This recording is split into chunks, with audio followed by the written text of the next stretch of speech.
Les había pedido el día jueves, les recuerdo a los que estuvieron y a los que no, que si podían leer el libro de Ruth, porque el libro de Ruth es un libro que se lee muy fácilmente, es un libro muy cortito, pero a pesar de que es un libro corto, pequeño, en cuanto a extensión literaria se refiere, es un libro muy grande en cuanto a su grandeza espiritual. Encontramos unas lecciones realmente maravillosas, ¿eh? Así que en esta tarde vamos a disfrutar de la exposición de la palabra a través del libro de Ruth. Y vamos a orar en este momentito para pedir la bendición del Señor. Queremos, como siempre, dar la bienvenida a todos, especialmente a los que probablemente esta tarde estén por primera vez. Yo veo caras nuevas en esta tarde. Espero que estén a gusto, que estén cómodos y que podamos disfrutar todos de la palabra del Señor en este momento. Padre Celestial, te damos muchas gracias por este tiempo hermoso de alabanza, de adoración que hemos tenido. Gracias, Padre, por este lugar que tú nos has provisto para alabar y adorar tu nombre. Queremos pedirte en esta tarde que bendigas, Señor, este estudio de tu palabra, que seamos buena tierra donde pueda ser sembrada tu bendita y poderosa palabra. Quita todo obstáculo, todo impedimento, abre nuestra mente, nuestro corazón, nuestro oído espiritual, para que podamos aprender y descubrir las maravillas de tu palabra, Señor. Ponemos delante de ti, pedimos tu bendición, que todo cuanto aquí se haga y se diga sea para tu gloria y tu honra. Gracias también por los hermanos de diferentes naciones que en este momento a través de internet están en sus hogares, en sus países, también escuchando tu palabra. Bendícelos también a ellos y a todos y a cada uno de nosotros. Aquí estamos para aprender de ti. En el nombre de tu amado Hijo Jesús. Amén y amén. Vamos al libro de Ruth, por favor, rápidamente. Ya se han leído unos versículos en esta tarde. Para los que han leído el libro, saben perfectamente que es un libro que está a continuación de la historia de los jueces, lo cual no significa que ya la historia de los jueces pasó al pasado, a la historia, y comienza una etapa nueva, sino que la historia de la familia de Elimelech y su esposa, Noemí, y de sus hijos, se lleva a cabo durante el período de los jueces. La mayoría de los comentaristas dicen que pudo ser, por lo que a continuación les voy a leer, que lo que le ocurrió a Elimelech y a Noemí y a su familia fue probablemente durante el tiempo de Gedeón, el juez llamado Gedeón. Por una sencilla razón, porque dice en el libro de los jueces que durante el tiempo de Gedeón, el pueblo de Israel hizo lo malo ante los ojos del Señor. Y el Señor ya les había dicho muy claramente que una de las cosas que le podían ocurrir en el futuro, que de hecho ocurrió, es que vendría hambre a la tierra. Y curiosamente, si leemos la historia de todos y de cada uno de los jueces, que es una historia de casi 300 años, muy larga, encontramos que en el tiempo, en el periodo de Gedeón, fue cuando hubo hambre. Dice que eran los madianitas, que subían de su país, subían de la parte donde ellos estaban, y dice que subían justamente en el tiempo de la cosecha y arrasaban con todo. Dejaban al pueblo muerto de hambre, el pueblo entró en una crisis económica, la gente tuvo que ir al monte a esconder en cuevas, y es cuando ellos claman al Señor y el Señor levanta a Gedeón.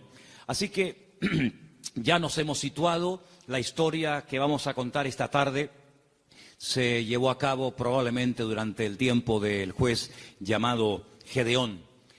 Los personajes principales que aparecen en el capítulo 1 ya los conocéis. Elimelech, que es el padre de la familia, cuyo nombre significa mi Dios es rey. Eli, mi Dios, Melech, rey.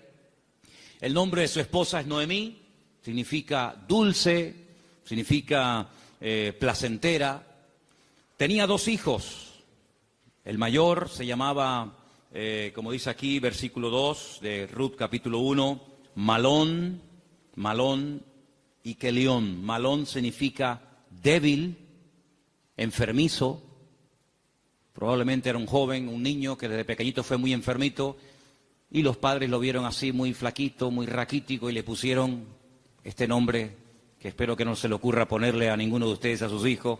¿Cómo se llama el niño? Enfermito. Debilucho. Y el otro no se queda atrás. El otro, Kelión, significa abatido o consumido. Dicho en términos modernos, el hecho polvo de la familia. ¿Qué familia? Bueno, ellos viven en una pequeña población llamada Bet-Lehem, cuyo nombre significa la casa del pan, en la provincia de Judea, el mismo pueblo donde tiempo más tarde nacería el rey David y donde mucho tiempo después nacería nada más y nada menos que el Mesías, el Señor Jesucristo. Ellos ven que el país está pasando por un momento terrible, diríamos hoy en día de paro, de crisis, de pobreza, de miseria, y deciden irse a vivir al extranjero, concretamente a Moab. ¿Qué país sería hoy en día Moab? Bueno, sería el territorio que ocupa Jordania, ¿vale? Hay muchos lugares desde Israel, estando uno viajando por la carretera de Israel, que lo que separa a Jordania de Israel es simplemente la frontera natural del río Jordán y la frontera natural del Mar Muerto. Si tú estás en Israel y ves perfectamente Jordania enfrente de ti. Bueno, pues a ese país llamado Moab, en aquel momento, es donde Elimelech dice, bueno, vámonos de aquí porque aquí nos vamos a morir de hambre, no hay trabajo, no, hay hambre, hay escasez, y se van a vivir a Moab.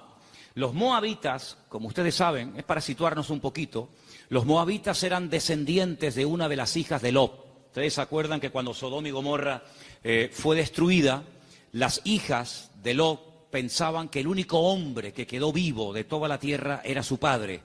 Y entonces ellas deciden emborrachar a su padre, mantienen relaciones con él, y de esa manera pues la raza humana no se extinguiría. Y entonces una queda embarazada, la mayor, su hijo lo llama Moab, de ahí vienen todos los moabitas, todos los que son hoy en día de Jordania, y también los amonitas, la otra hija. Eran idólatras. El dios principal que se adoraba en Moab era Quemos, una idolatría terrible, y a ese lugar, simplemente porque hay trabajo y simplemente porque hay comida, sin importarle el ambiente espiritual donde va a meter a su familia, allí se va Elimelech, el aventurero, y claro, con el paso del tiempo, lo que pareció o empezó muy bonito, termina en una auténtica tragedia. La Biblia nos enseña que el padre muere, Elimelech muere, no sabemos de qué. Noemí quedó viuda, pero tenía 2 hijos. Y los hijos eran los responsables de cuidar de sus padres cuando estos eran mayores o quedaban viudos. Pero con tan mala suerte, dirían algunos, que sus 2 hijos, da a entender el texto que murieron los 2 en el mismo tiempo, el mayor y el menor. Los judíos entienden que esto fue una especie de castigo o de consecuencia de haber depositado su confianza en los campos de Moab en vez de en el Dios vivo. Y es que yo creo que problemas vamos a tener siempre durante toda la vida. Ahí no está la cuestión. La pregunta es, ¿cómo vamos a reaccionar los creyentes cuando tengamos problemas? Porque cómo reacciona la gente del mundo, ya lo sabemos. Pero ¿cómo debe de reaccionar un hijo, una hija de Dios, una familia cristiana, creyente en el Señor, cuando vienen tiempos difíciles? De paro, de enfermedad, de muerte, de separaciones de los padres o problemas económicos. ¿Cómo vamos a reaccionar ante la adversidad? Bueno, no se le ocurrió otra cosa a Elimelech que decir, vámonos de aquí y nos vamos a Moab y empezamos de cero. Bueno, esos eran sus planes, pero dice la Biblia que a veces nuestros pensamientos no son los pensamientos de Dios. Y allí, de la noche a la mañana, hermanos, aquello que empezó tan bonito terminó siendo una auténtica tragedia. 3 viudas. Orfa, la que se casó con uno de los hijos de Elimelech y Noemí. Ruth, la otra que se casó con otro hijo. Y también Noemí. 3 mujeres solas ante el peligro. En aquella época no había pagas, ni había ayudas del gobierno, ni del Estado para mujeres viudas. Ya el Señor en su palabra, como vamos a ver en esta tarde, había organizado un sistema para ayudar a los más necesitados, a los colectivos más desfavorecidos, como eran las viudas, los huérfanos, también, como no, los extranjeros. Vamos a verlo dentro de un momento. Pero Noemí decide regresar. Ahora, si ustedes han leído detenidamente el libro, se van a dar cuenta que lo más probable es que las propiedades, sobre todo las tierras, que eran en su día de Elimelech, él las tuvo que vender o hipotecar para poder marcharse con su familia al extranjero. Eso es algo que ha hecho muchísima gente que han venido de otras naciones. Tal vez en esta tarde hay alguien aquí entre nosotros que dice, pues eso es lo que yo he tenido que hacer.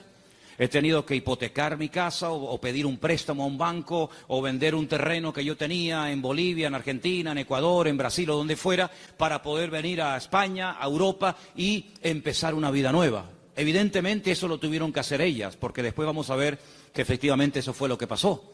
Así que ya no tienen propiedades, ya no tiene marido, ya no tiene hijos y ahora no solamente está viuda, sino que ahora ya tiene unos cuantos años encima. Y el presente y el futuro es realmente terrible, terrible. Las dos nueras le dicen, no te preocupes, nosotras vamos a ir contigo, te vamos a apoyar, te vamos a sustentar. Pero hay un momento en el que Noemí se vuelve y les dice las siguientes palabras. Estamos en Ruth capítulo 1. Noemí le dice en el versículo 8 a sus dos nueras, andad, volveos cada uno a la casa de su madre. Que el Señor haga con vosotros misericordia, como la habéis hecho con los muertos, sí, con vuestros maridos y conmigo. Que el Señor os conceda hallar descanso, cada uno en la casa de su marido. Luego las besó y ellas alzaron la voz y lloraron. Realmente la tristeza, el desánimo, la depresión, la angustia, el miedo se había apoderado de estas tres pobres mujeres. Y ellas le dijeron, versículo 10, ciertamente nosotras, fijaros tan plural, nosotras iremos contigo a tu pueblo. Verso 11, Noemí les respondió y les dijo, volveos, hijas mías, ¿para qué habéis de ir conmigo? ¿Tengo yo más hijos en el vientre que puedan ser vuestros maridos? Volveos, hijas mías, e idos, porque yo ya soy vieja para tener marido. Y aunque dijese, esperanza tengo, y esta noche estuviese con marido, y aún diese a luz hijos, ¿habíais vosotras de esperarlos hasta que fuesen grandes? ¿Habéis de quedaros sin casar por amor a ellos? No, hijas mías, que mayor amargura tengo yo que vosotras, pues la mano del Señor ha salido contra mí. Ellas alzaron su voz otra vez, lloraron, y Orfa besó a su suegra, mas Ruth se quedó con ellas. Ay, amigo, ya se produce una ruptura. Ya no son las tres las que están como una piña. Al fin y al cabo las tres tienen un denominador común. Son viudas, tan solas en la vida. Sino que ahora dice la Biblia que una de ellas, Orfa, cuyo nombre significa terca o testaruda, toma una decisión. Y entonces la decisión que toma es volver a la casa de su familia. Noemí le dijo, he aquí tu cuñada se ha vuelto a tu pueblo y a sus dioses, vuélvete tú tras ella. A mí me llama la atención que la Biblia destaca no solamente el hecho de que ella vuelve a su familia, lo cual en cierto sentido es lógico, ¿verdad? Y normal, sino que añade algo que es muy significativo. Dice, ella se ha vuelto a su casa, a la familia de sus padres y a sus dioses. Yo dije al principio en la introducción que en Moab no se adoraba al Dios de Abraham, de Isaac y de Jacob. No era al Dios vivo al que se adoraba. Eran idólatras. Adoraban como Dios principal a Quemos, seguramente a otros más, a Baal, a Astarot y sabe Dios a quién más. Por lo tanto, cuando ella se va a la casa de su familia, vuelve otra vez a practicar y a adorar los dioses que probablemente, no tenemos 100% de seguridad para asegurar esto, ella había dejado de adorar durante el tiempo que estuvo casada con uno de los hijos de Noemí. Ella vuelve otra vez atrás y vuelve otra vez, permítame la expresión, es una expresión bíblica, vuelve otra vez al vómito. Y a mí me hace recordar la historia de Orfa. No voy a hablar mucho de ella, pero sí quisiera destacar que, ¿saben a quién me recuerda Orfa? Cuando estaba preparando todo esto para el día de hoy compartir con ustedes, me venía a la cabeza el joven rico. ¿Os acordáis de la historia del joven rico? Un chico aparentemente que quería saber la verdad, que quería crecer, que quería respuestas a sus preguntas y a sus dudas. Y cuando el mismísimo Señor Jesucristo le dice, tú has hecho esto y esto y esto y esto, y está muy bien. Pero yo observo, yo noto que a ti te hace falta una cosa en la vida. Y te voy a decir qué es lo que a ti te hace falta. Y se lo dice, y dice que se puso muy triste y dio media vuelta y se marchó, y ahí acaba la historia del joven rico. A pesar de que el Señor le dijo algo tremendo, ven conmigo, pero él no estuvo dispuesto a pagar el precio. Viendo Noemí que una de sus nueras se ha vuelto atrás a sus dioses, a su antigua vida, le dice a la otra que le queda, a Ruth, versículo 15, he aquí tu cuñada se ha vuelto a su pueblo y a sus dioses, vuelve tú tras ella. Y ahora viene una de las declaraciones más hermosas de toda la Biblia. Versículos que mucha gente sabe de memoria, porque son una declaración muy profunda de lo convencida que estaba, de lo dispuesta que estaba Ruth de no dar marcha atrás. Los leo, versículos 16 y 17. Ruth le dice, no me ruegues que te deje y me aparte de ti, porque a donde quiera que tú fueres, iré yo. Donde quiera que vivieres, viviré. Tu pueblo será mi pueblo, y tu Dios será mi Dios. Donde tú murieres, moriré yo, y allí seré sepultada. Así me haga el Señor y aún me añada, que solo la muerte hará separación entre nosotras dos. ¿Cuántos dicen amén? Y allí se van estas dos mujeres. Claro, lógicamente Noemí es mucho más mayor que Ruth, pero allí emprende una aventura rumbo a lo desconocido. Se va Ruth a un país que no conoce, solamente de oídas, donde las costumbres, la religión, por decirlo de alguna manera, las leyes son completamente diferentes a la cultura, al país en el cual ella ha vivido durante toda su vida. Pero allí se va dispuesta a adorar al Dios de Noemí. Podríamos decir, en términos que nos podamos entender en esta tarde, que Ruth verdaderamente lo que decide es convertirse, no solamente ayudar y no dejar abandonada a su suegra, sino convertirse al Dios de su suegra y lógicamente también de su marido y en su momento de su suegro. Tu pueblo será mi pueblo, tu Dios será mi Dios. El Dios monoteísta, el Dios que no acepta que se adore a otros dioses aparte de Él, sino que, como dice en su palabra, al Señor tu Dios adorarás y a Él solo servirás. ¿Cuántos dicen amén? Allí se va Ruth, rumbo a lo desconocido. Y saben, hermanos, hay un capítulo en la Biblia, que es el famoso capítulo de la mujer virtuosa de Proverbios, que si no me equivoco creo que es el capítulo 31, el último capítulo del libro de Proverbios, que se llama La mujer virtuosa, Eshet Hayil. Y Ruth es la única mujer en todo el Antiguo Testamento que recibe el título de Eshet Hayil, que significa mujer virtuosa. Es decir, que cuando leas el capítulo 31 de Proverbios y que te habla de la mujer virtuosa, tú dices, bueno, ¿y quién es una mujer virtuosa? ¿A quién puedo ver como punto de referencia en la historia de la Biblia para saber a lo que se refiere el Señor? Ahí la encuentras en el libro de Ruth. Una mujer sacrificada, trabajadora, fiel, que es capaz de renunciar a todo a cambio de nada, aparentemente. Una mujer que incluso está dispuesta a morir en tierra ajena. Y fíjate que me llamó la atención que José, que estaba muriendo fuera de su tierra, estaba muriendo en Egipto, antes de morir dice que él dio orden de que, como él sabía y anticipa proféticamente la liberación de la esclavitud de Egipto, él da orden para que sus huesos se los lleven con ellos cuando salgan milagrosamente de Egipto. Y dice la Biblia que lo hicieron así, y durante 40 años, hermanos, los israelitas estuvieron dando vueltas y vueltas en el desierto, cargando los huesos de José hasta que llegan a Canaán y logran darle una digna sepultura. Sin embargo, Ruth no dice, cuando yo muera, por favor, lleven mi cuerpo, lleven mis huesos a Moab, sino que ella dice, donde a ti te entierren, que me entierren a mí ahí también al lado tuyo. Sí, una mujer decidida, una mujer comprometida, en otras palabras, una mujer con las ideas claras. ¿Cuántos dicen amén? ¿Cómo vamos a reaccionar frente a la adversidad? Porque si huyeron de Israel, de Betlehem, huyeron a Moab para buscar una mejor vida, ahora la tortilla se ha dado la vuelta. Ahora cuando regresan, ya sin marido y sin hijo, y con unos cuantos años encima, sola, viuda y sin recursos, hipotecada hasta las cejas y con otra nuera que la acompaña, pues no piensen ustedes que el retorno fue mejor que la ida.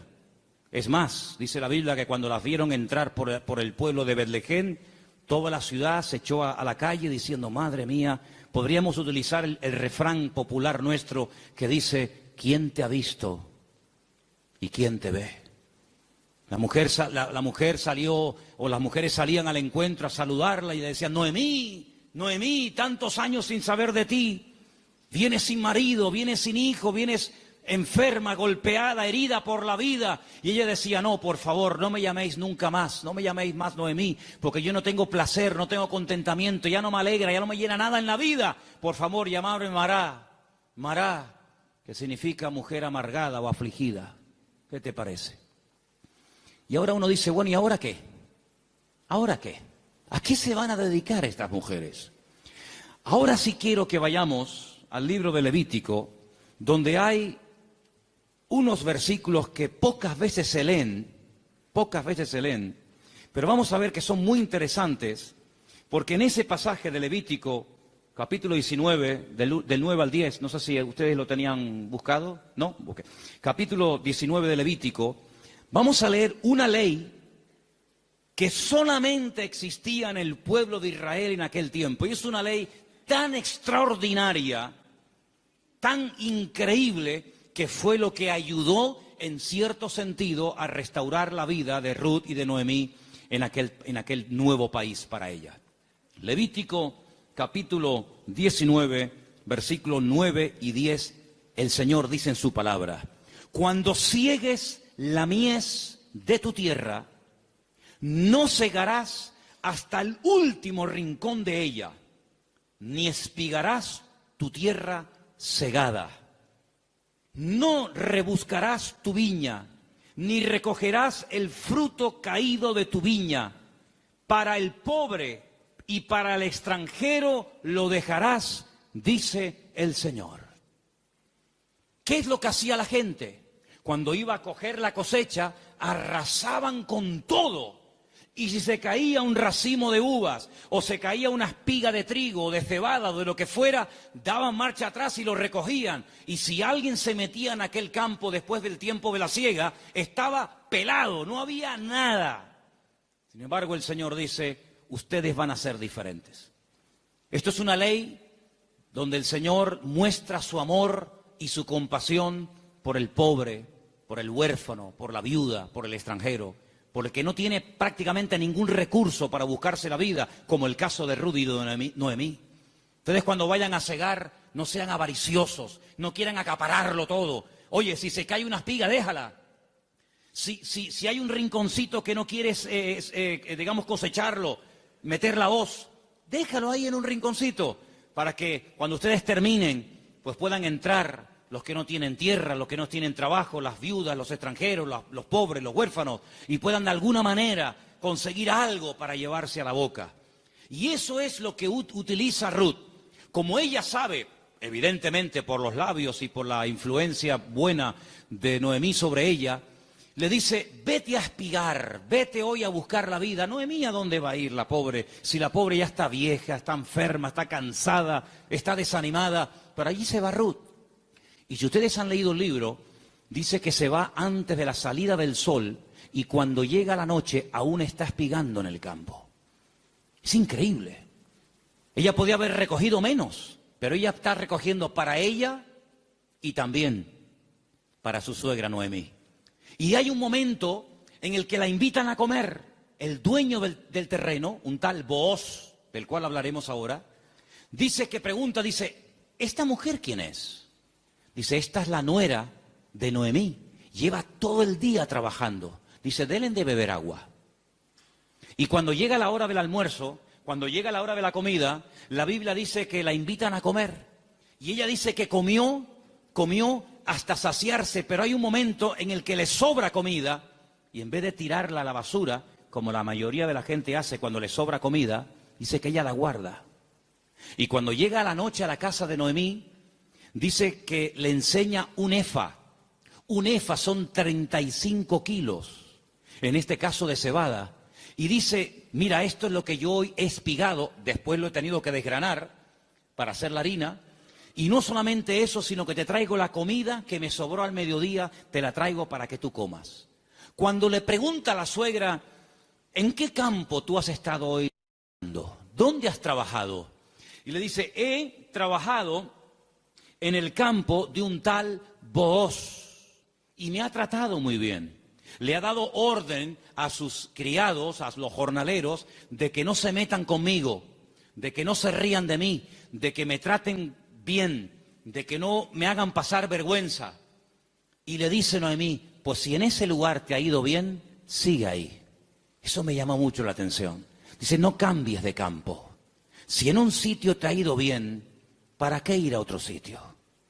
Ayer estábamos en el sur y hablando con un señor venezolano que ha montado un negocio, me dijo una frase que yo en mi vida había oído y nos gustó mucho y nos impactó. Y dijo, nunca vuelvas al lugar donde un día fuiste feliz. Porque si vuelves a un lugar hace años donde fuiste feliz, nunca más volverás a experimentar la felicidad que añoras. Oye, me impactó aquello. Y me vino a la cabeza el texto que dice, nunca digas que los tiempos pasados fueron mejor que el tiempo presente. Dice, porque no hablarás con sabiduría. Pero Noemí se da cuenta de que hay un hombre que se llama Booz y resulta que se da cuenta la viuda Noemí de que ese tal Booz, cuyo nombre significa mi fortaleza, resulta que es Goel. Ahora hablaremos de esta palabra que es una palabra de vital importancia en la Biblia. Aprendan de esa palabra. Viene del verbo Gaal. El verbo Gaal en hebreo significa libertar. Goel es la palabra que se traduce al castellano por la palabra redentor. Ahora vamos a ver lo importante que era la figura del Goel, porque en cierto sentido vamos a ver que Booz es un tipo de Cristo. Fíjense qué importancia tiene esto. Resulta que había una ley, que vamos a leerla, hemos leído la ley de la siembra, de dejar trozos para los pobres, para las viudas, pero en Deuteronomio capítulo 25 hay una ley muy interesante que yo no sé, si la tuviéramos que poner en práctica nosotros hoy en día, si estaríamos dispuestos a cumplir con esto. Yo no sé, pero es muy interesante, no sé si alguna vez la has escuchado. Dice así, Deuteronomio capítulo 25, del versículo 5 en adelante. Dice así la palabra, escucha. Cuando hermanos, varones,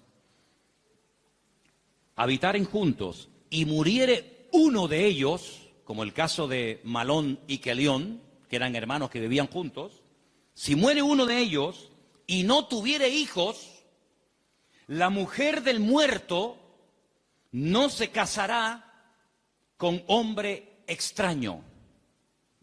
Su cuñado se llegará a ella y la tomará por mujer y hará con ella parentesco.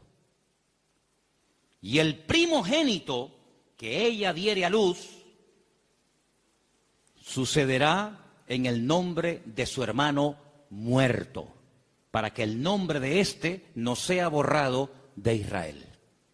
¿Entendéis, no? Si el hombre no quisiere tomar a su cuñada, irá entonces su cuñada a la puerta, a los ancianos, y dirá, mi cuñado no quiere suscitar nombre en Israel a su hermano, y no quiere emparentar conmigo. Entonces los ancianos de aquella ciudad lo harán venir, hablarán con él, y si él se levantare y dijere, no quiero tomarla, se acercará entonces su cuñada delante de los ancianos, le quitará el calzado del pie, le escupirá en el rostro y le hablará y le dirá, así será hecho al varón que no quiere edificar casa a su hermano. Y se le dará este nombre en Israel, la casa del descalzado. Qué ley tan extraña, ¿no? Dos hermanos y uno de ellos muere sin haber tenido hijos, y para que no se olvide o para que no se quede su nombre borrado en la historia, el hermano vivo, que es el Goel, el Redentor, tenía que casarse con la viuda, y el primer hijo que naciera de esa relación es como si fuera hijo del hermano difunto, para que de esa manera se perpetuara su nombre y para que de esa manera las herencias y las tierras no se diluyeran en el espacio y en el tiempo. Y esto es lo que le ocurre a Ruth. Ruth resulta que se casó con un judío, con un hombre de Belén de Judea, pero ella no tuvo hijos con él. Su hermano, es decir, su cuñado, también murió. Por lo tanto, no hay posibilidad de redimirla. Pero cuando llegan a Israel, la familia de Elimelech, la familia de su marido, pues siguen viviendo allí. Y hay un pariente cercano al cual Booz le dice, oye, a ti te corresponde el derecho de casarte con Ruth. A ti te corresponde el derecho de pagar todas las deudas de Ruth. A ti te corresponde recuperar el patrimonio y las tierras que en su tiempo tuvieron que venderse para que esta familia tuviera que irse al extranjero. Es decir, te haces cargo de la tierra, te haces cargo de las deudas y te haces cargo de la viuda. Y este dice, de eso nada. De eso nada.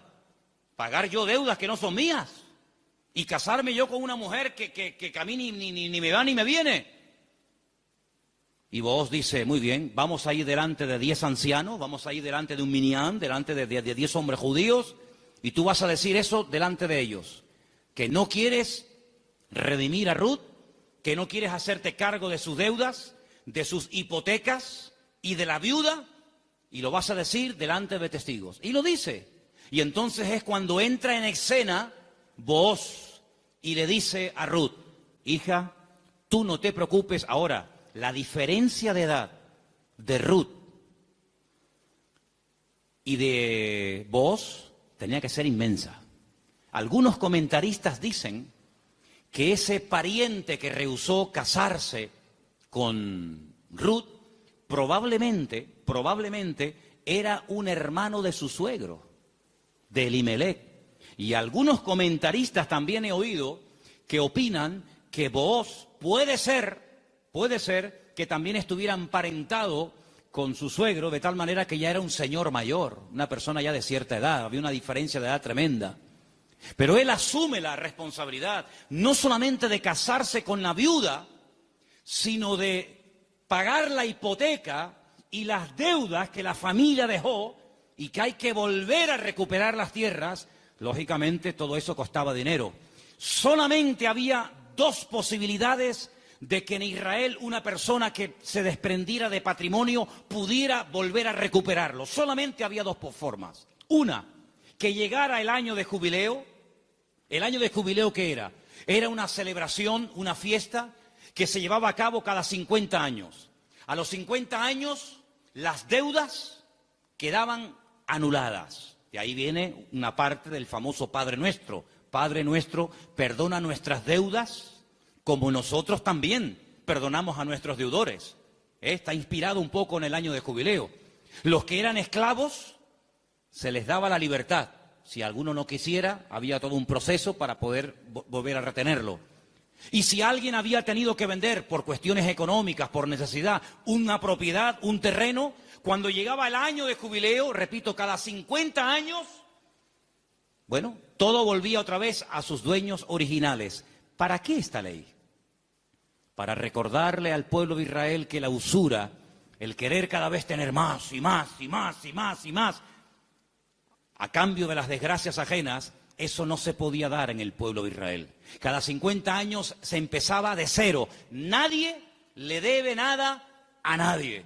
Los ricos no iban a ser cada vez más ricos y los pobres cada vez iban a ser más pobres. De esa manera era una ley justa, una ley donde se le daba oportunidad al que se había endeudado y jamás iba a poder pagar las deudas. Fíjate qué terrible la ley de los desahucios en España. 600.000 familias, 600.000 familias, multiplica por 3 o 4 miembros cada familia, estamos hablando ya de millones de personas, tuvieron que dejar la casa que no podían pagar, los padres en algunos trancarle la nómina y un alto porcentaje se lo quitaron, es decir, un sistema faraónico donde te ofrecían todo los bancos a cambio de nada, y te llamaban y te ofrecían todo llamándote a tu casa, y una vez que te tienen en su territorio, te aprieta el nudo, amigo, y de aquí no sales nunca. El sistema del faraón en los tiempos modernos. En vez de faraón, llámalo como quieras. Sin embargo, Dios en su palabra jamás iba a permitir que su pueblo cada vez fuera de mal en peor, endeudándose de tal manera que al final era imposible hacer frente a semejantes deudas. Y una cosa también muy importante, aunque no es el tema a tratar, entre hermanos no se podían dar préstamos con intereses. Ustedes saben que hay personas que están pagando muchos años y todavía la deuda no se ha pagado. Lo que están pagando es simplemente parte de los intereses, porque son tan elevados que por una regla de 3, cuanto más pagas, más debes. ¿Cómo se come eso, hermano? Así que la única forma de recuperar una tierra que se había vendido era llegar al año de jubileo. Pero ¿quién le aseguraba al que había vendido una propiedad, ponte que tuviera 40 o 50 años, que iba a durar otros 50 años para recuperar la tierra? Era prácticamente imposible, impensable, pero luego había otra forma. Era otra forma, pero claro, ahí había que tener mucho amor y mucha compasión. Y era decir, no es mi deuda, entre comillas, no es mi problema, pero yo voy a redimirte, yo voy a ser tu Goel, yo voy a asumir cuánto debes. Pues mira, tuve que vender la casa, tuve que hipotecarla, tuve que vender el terreno, tuve que hipotecar los animales. En algunos casos tuve que vender a mis hijos como esclavos a trabajar a jornal durante un tiempo. Yo me hago cargo de todas tus deudas y encima me caso contigo, levantamos descendencia y empezamos una vida nueva. ¿Cuántos dicen amén? Bueno, hermano, eso fue lo que hizo el Señor Jesucristo por todos y cada uno de nosotros, ¿sí o no? Cuando vinimos al Señor, la inmensa mayoría de los que estamos aquí y muchos de nosotros, ¿cómo vinimos al Señor? ¿En nuestro mejor momento?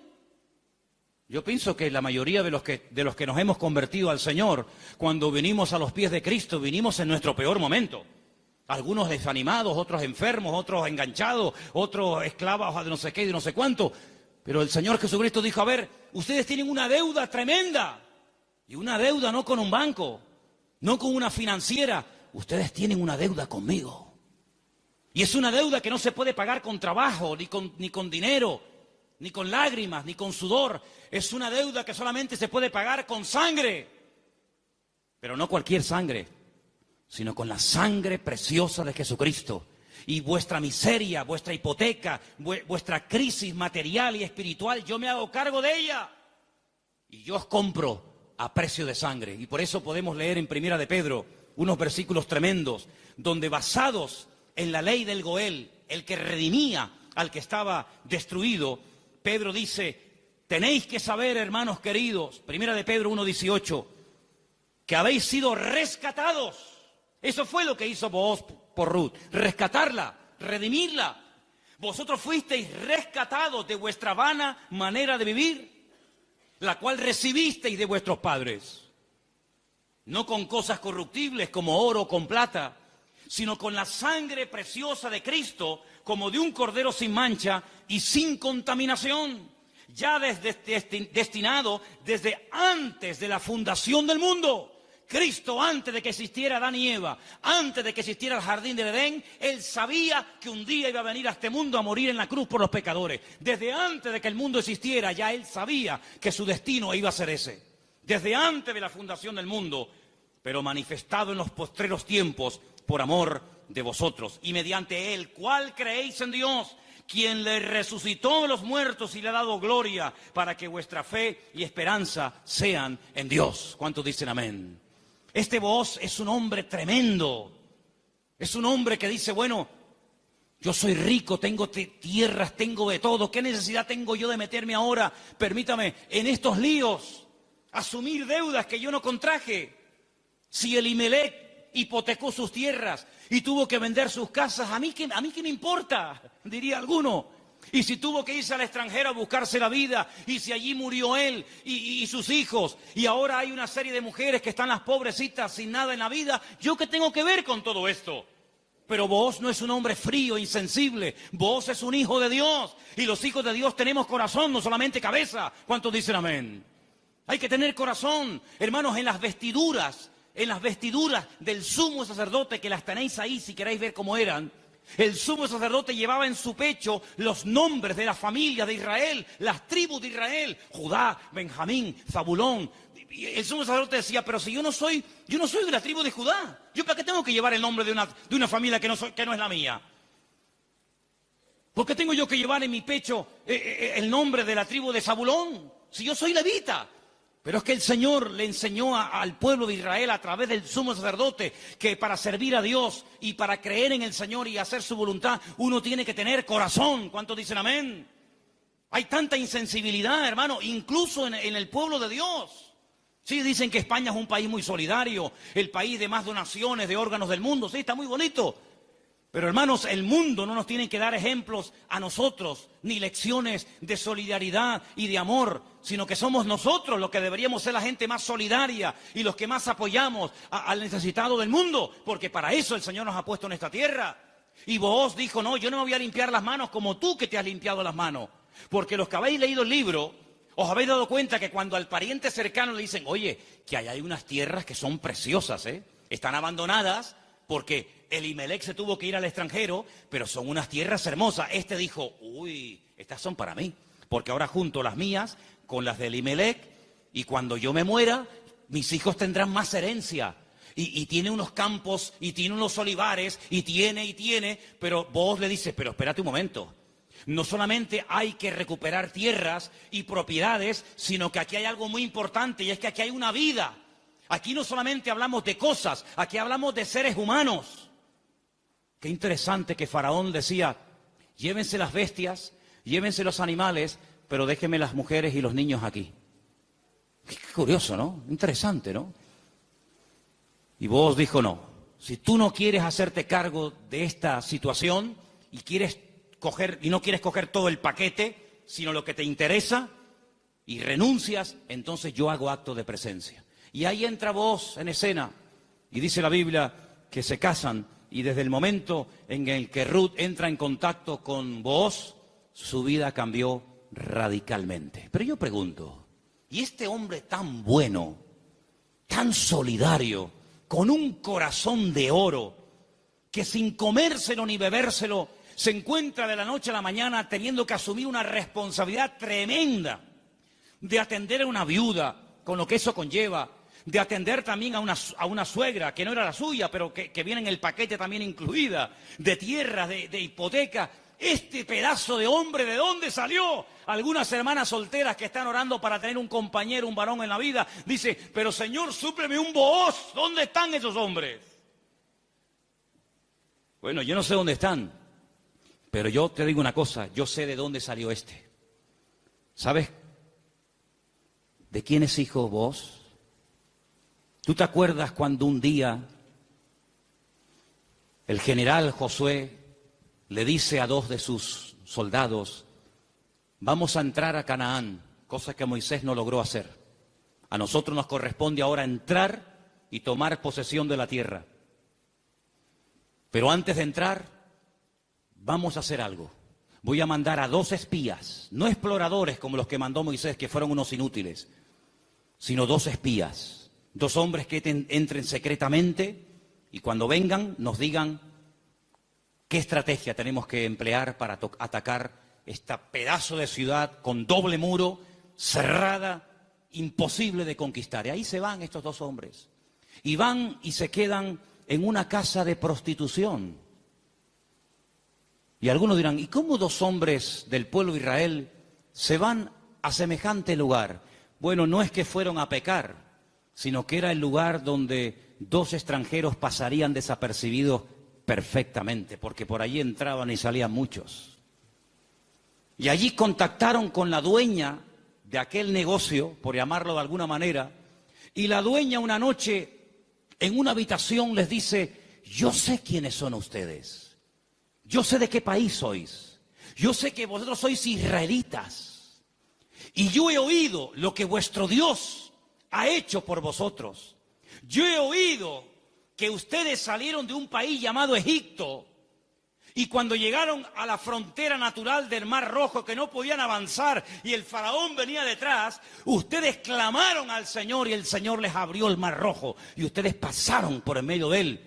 Y cuando el faraón intentó meterse, el Señor cerró las aguas y murieron los ejércitos del faraón.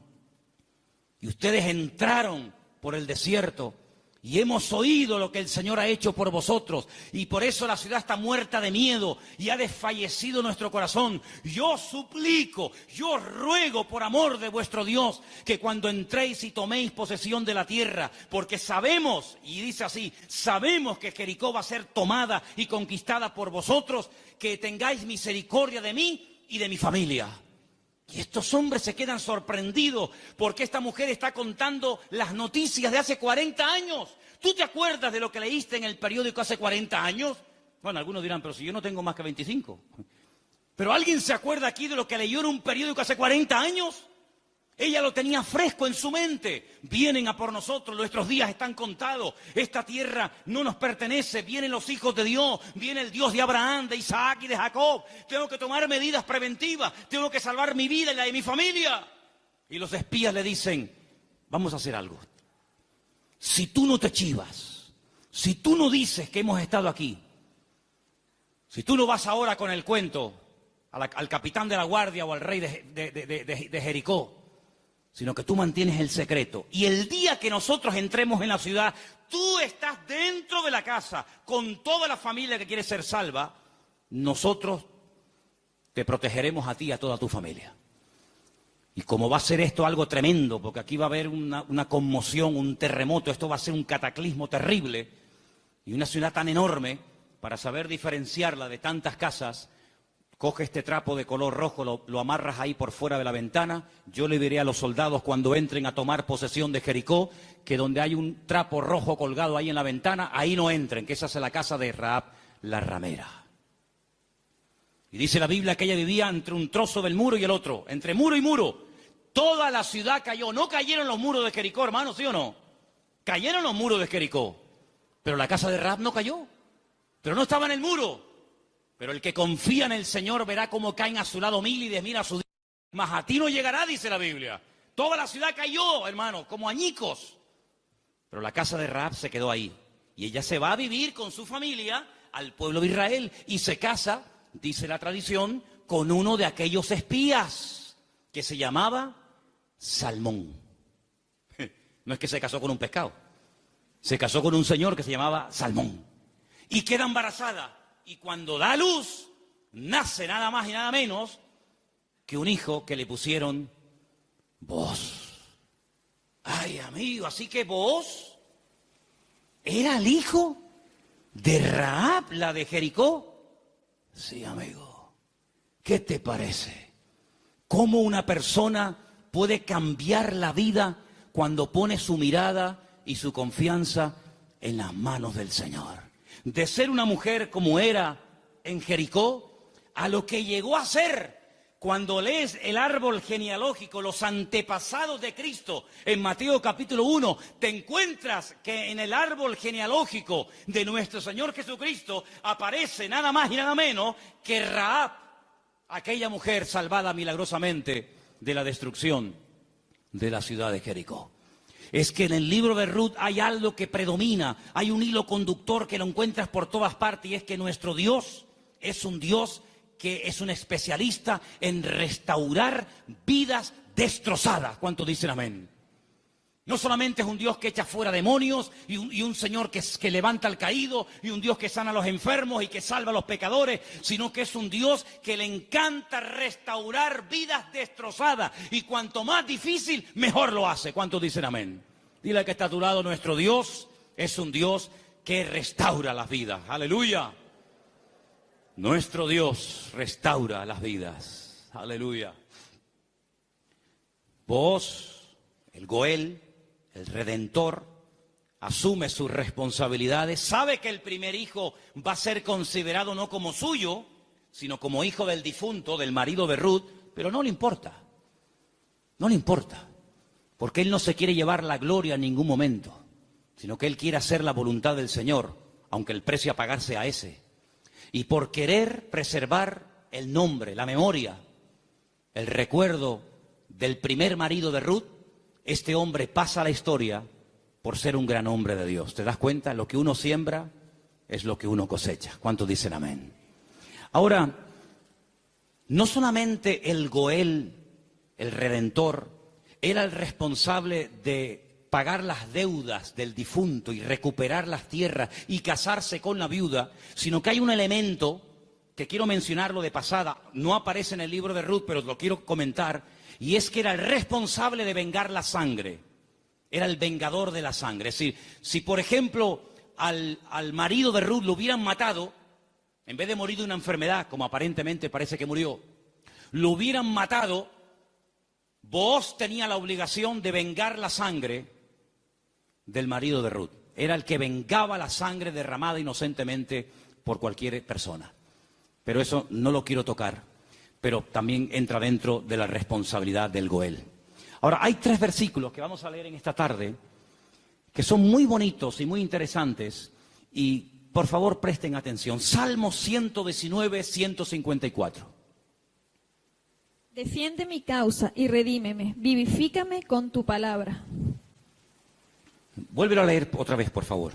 Defiende mi causa y redímeme, vivifícame con tu palabra. La figura del Redentor, la figura del Goel, estaba tan impregnada en la cultura judía, en la cultura bíblica, que los salmistas, los que escriben salmos y otras porciones de la Biblia, conociendo la importancia de este personaje tan trascendental para poder restaurar vidas destruidas, se inspiran en esa figura, y entonces el salmista, que seguramente es el autor del Salmo 119, el rey David, dice: redímeme, sé tú mi Goel. Fíjate qué importante era la figura del Goel en aquellos tiempos. Proverbios 23:11, por favor.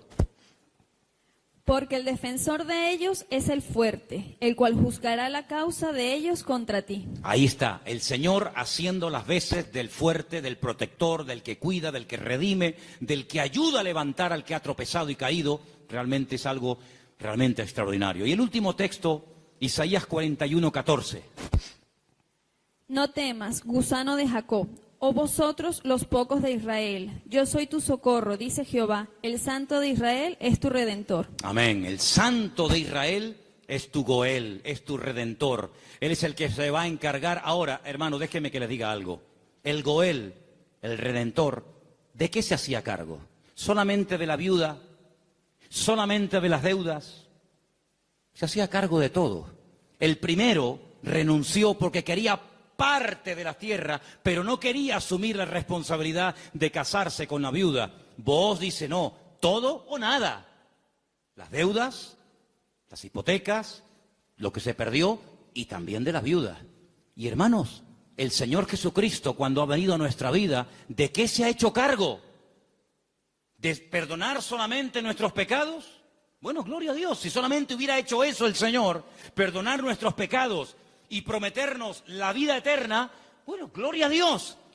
Pero es que hay mucho más que eso. Es que con la salvación, con la conversión, no solamente va incluido el perdón de mis pecados, sino la protección física y espiritual de mi vida. Y Él ha prometido suplir todas mis necesidades. ¿Por qué? Porque es mi Redentor, porque es mi Goel. ¿Quién iba ahora a darle comida y vestido y atender y cuidar y mimar y amar a Ruth? Pues tú, que para eso te has casado con ella, el Goel, el Redentor. Bueno, pues eso es lo que el Señor ha hecho con nosotros. En ciertos sentidos, como que se ha casado Dios con su pueblo. A su pueblo le llama su cuerpo. Ese cuerpo tiene una cabeza que es Cristo. Y Él es el que se encarga de todos y de cada uno de los detalles de nuestra vida. Entonces, yo no entiendo cuando hay creyentes que tienen una fe muy grande para una cosa y luego para otro dudan.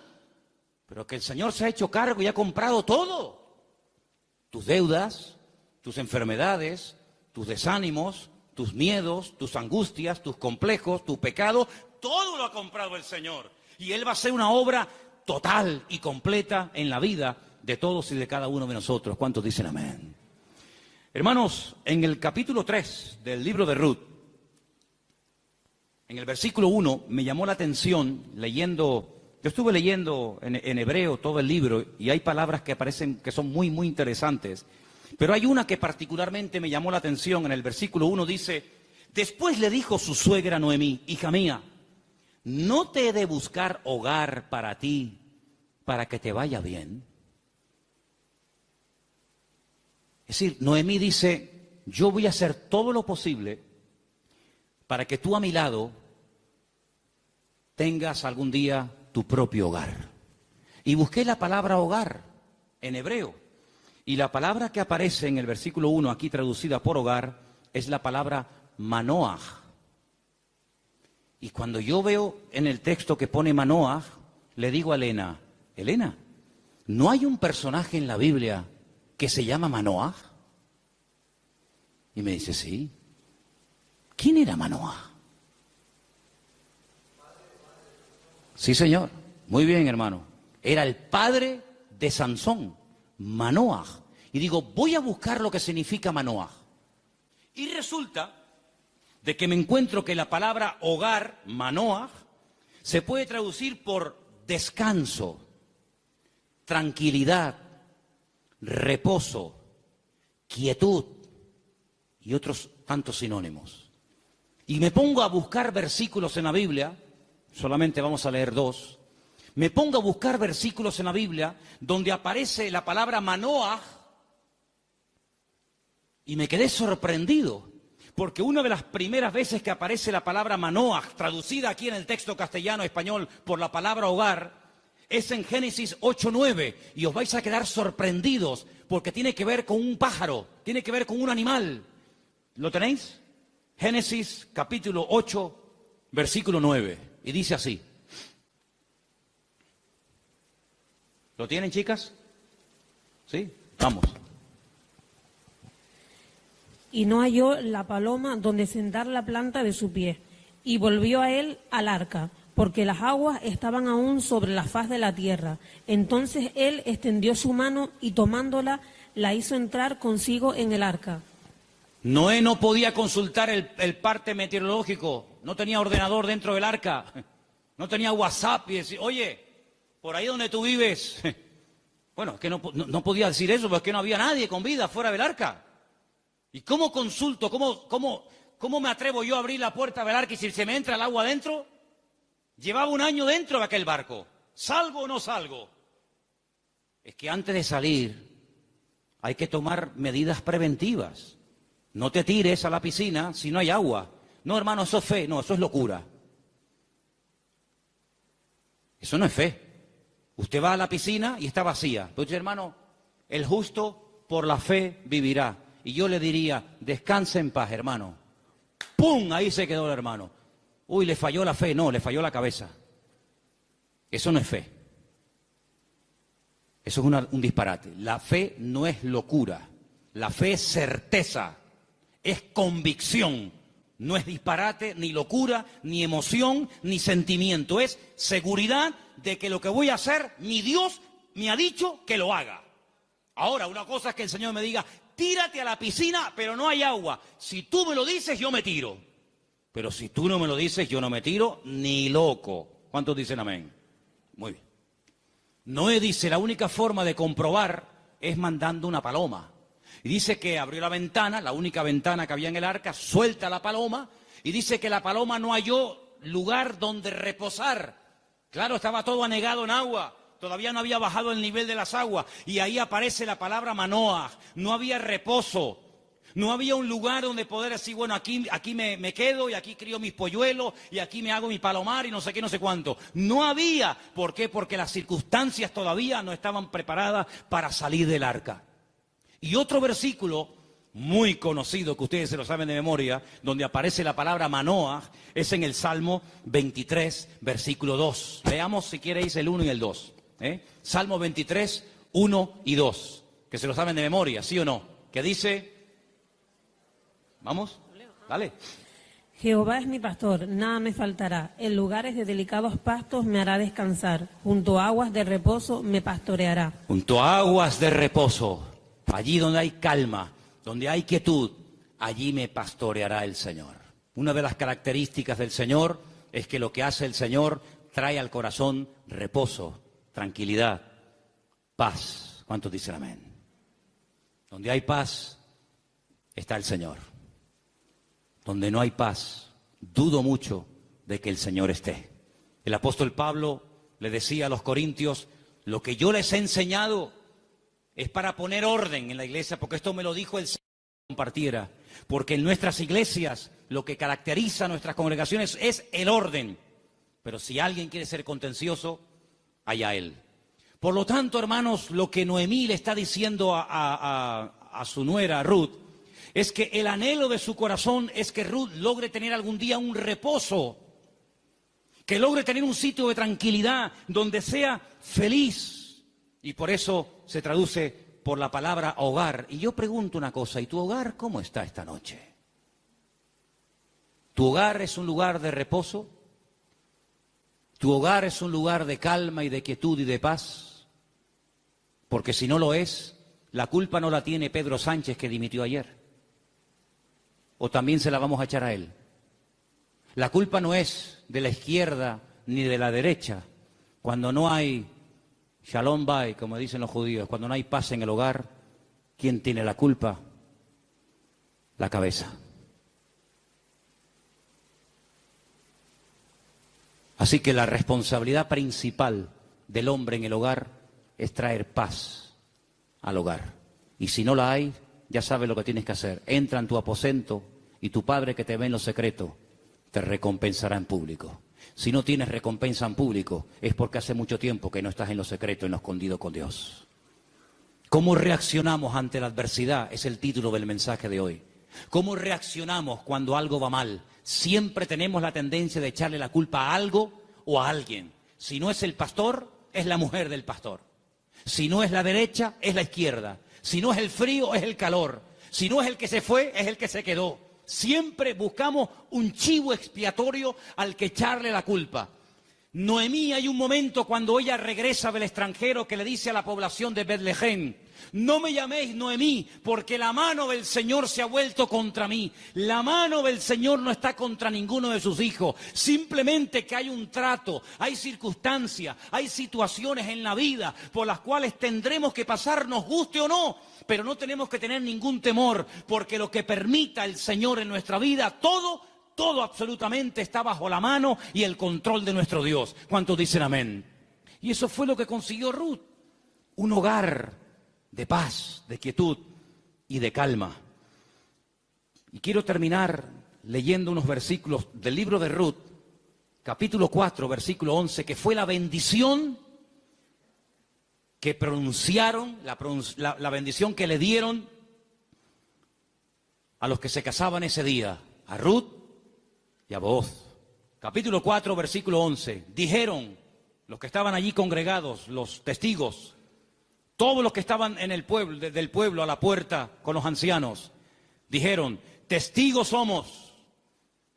El Señor haga a la mujer que entra en tu casa como a Raquel y como a Lea, las cuales edificaron casa de Israel, y tú seas ilustre en Efrata y seas de renombre en Belén, y sea tu casa como la casa de Fares, el que Tamar dio a luz a Judá, por la descendencia que de esta joven te dé el Señor.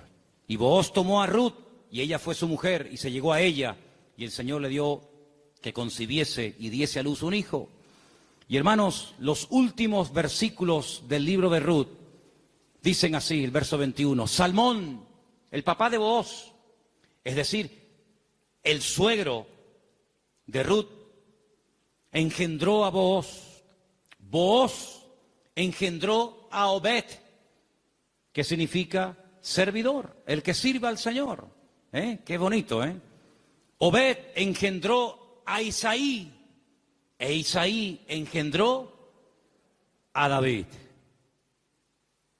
Luego, si no me equivoco, Ruth fue bisabuela, ¿sí?, del rey David. ¡Qué cambio, hermanos! ¡Qué cambio! ¿Cómo empieza el libro? Una familia destruida, una familia que no sabe a dónde disparar, que no sabe a dónde irse. Miseria, hambre, he tenido que hipotecar la casa, he tenido que vender los terrenos, sin nada. a la aventura, ¡ala! Nos vamos a Moab.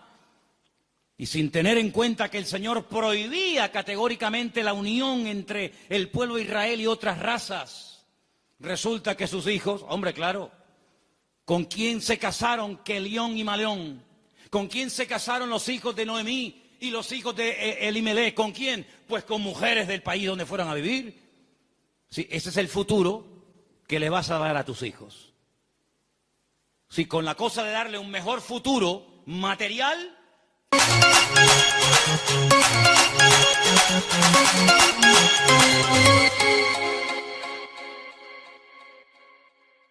Dios toma lo destruido, lo roto, lo que no es, para hacer maravillas. Pero ¿para qué te vas tú a Moab? ¿Te vas a meter en la boca del lobo? No, es que ya hay trabajo. ¿Y tus hijos? ¿De quién se van a enamorar? ¿Con quién se van a casar? Con mujeres idólatras. La primera responsabilidad de un padre en una casa con sus hijos, más que darle estudios y una buena carrera, es darle un futuro espiritual a sus hijos. Y Moab, dicho sea de paso, no era el mejor lugar para llevar a una familia a vivir. Prueba de ello que mira cómo terminaron. Muertos todos.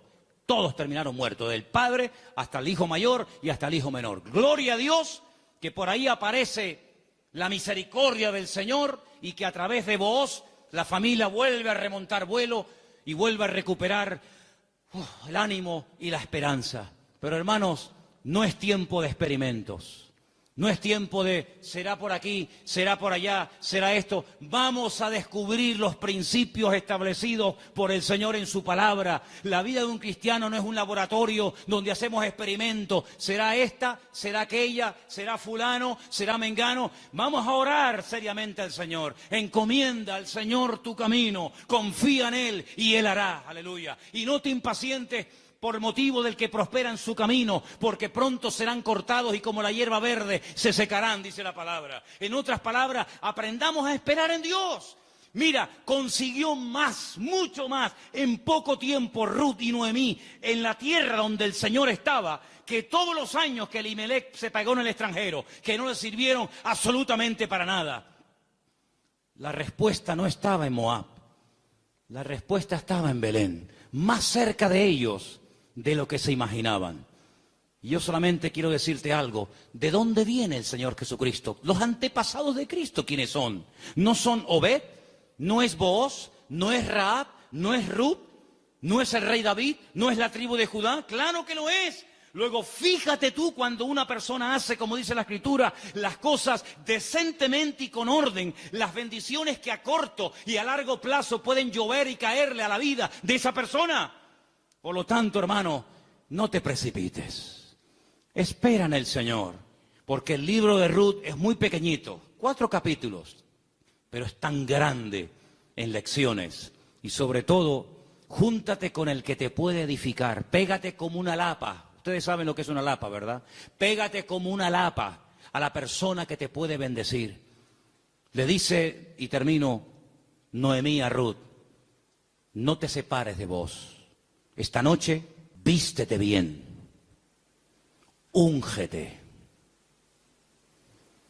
ponte tus mejores vestidos, lávate, averigua dónde está durmiendo Booz, en la era, tú vete a la era. Cuando él esté dormido, tú te pones a sus pies. Y uno está diciendo, pero bueno, ¿qué le está proponiendo Noemí? Era la forma de la época de recordarle al Goel, oye, hey, que estoy aquí, por si no te has dado cuenta.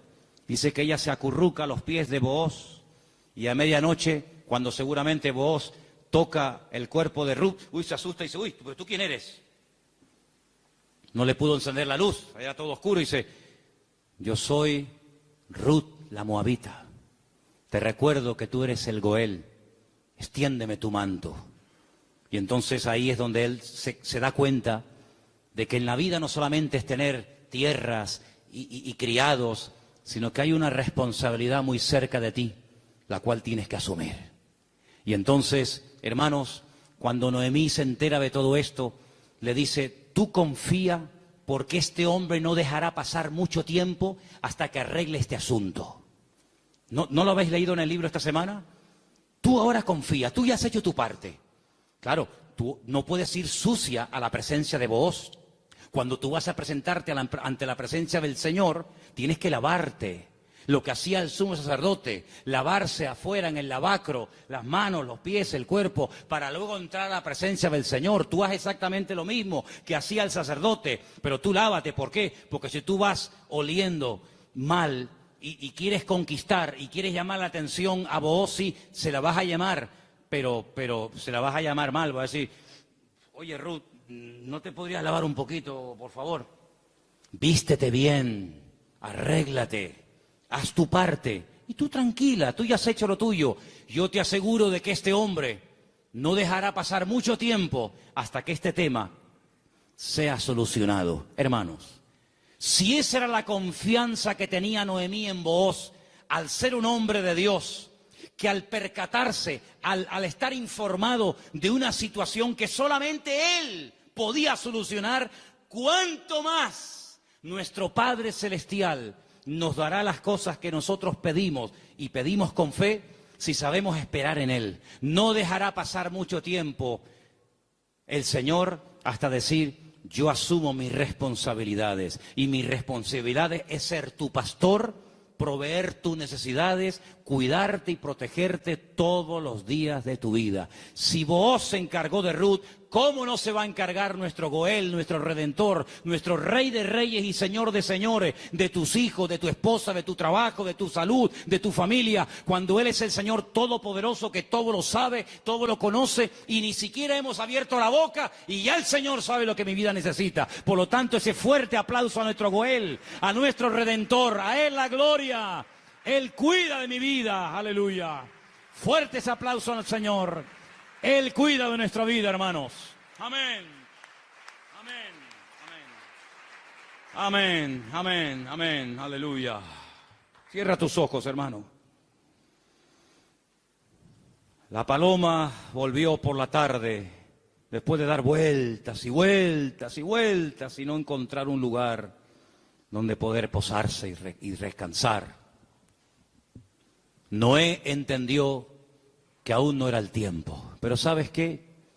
Ya nosotros no vamos a dar vueltas y vueltas y vueltas buscando, como dijo Pedro, ¿a dónde vamos a ir si solamente tú tienes palabras de vida? Aleluya. La búsqueda ya se detuvo hace tiempo, cuando nos dimos cuenta de que bebiendo de los pozos de esta vida siempre volvíamos otra vez a tener sed, hasta que probamos el agua viva de nuestro Dios.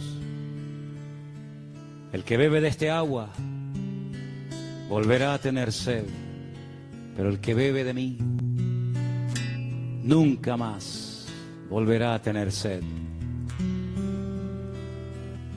Bendito sea tu nombre, Señor.